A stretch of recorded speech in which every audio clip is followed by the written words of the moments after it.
Masaya ang Pasko at bagong taon. Pero minsan ay sobrang sarap ng pagkain ay nagiging mataas po ang cholesterol intake natin. Pero huwag mag-alala, may mga simple tips po tayo para heart healthy pa rin ang celebration mo. Una po ay piliin ang mas malusog na ulam. Iwasan po muna ang matataba at matataas na saturated fat na karne at butter. Mas piliin po ang fish, manok na walang balat, at mas maraming gulay at whole grains para po mas mababa ang cholesterol intake. Pangalawa ay umupo ng tama sa plato. I-half po ang plato mo sa prutas at gulay. Ibahagi ang lean protein at whole grains.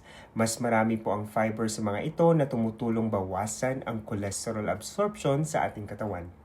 Pangatlo ay palitan ang matatabang sangkap. Gamitin po ang olive oil na sa halip na butter at mga creamy sauces. Mas mababa po ang saturated fats at mas heart-healthy ang plant-based oils. Pang-apat po ay mag-snack ng mas malusog.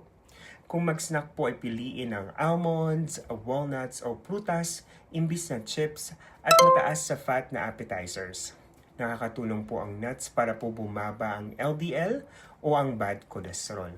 At panghuli ay stay active at moderation pa rin sa kain. Hindi lang sa pagkain, maglakad, sumayaw o mag-exercise bago at pagkatapos ng handaan. Kahit konting aktibidad araw-araw ay malaking tulong yan sa kolesterol at puso mo. Enjoy po ang Pasko at bagong taon, pero tandaan po natin na mas masarap ang celebration kung healthy ang puso mo.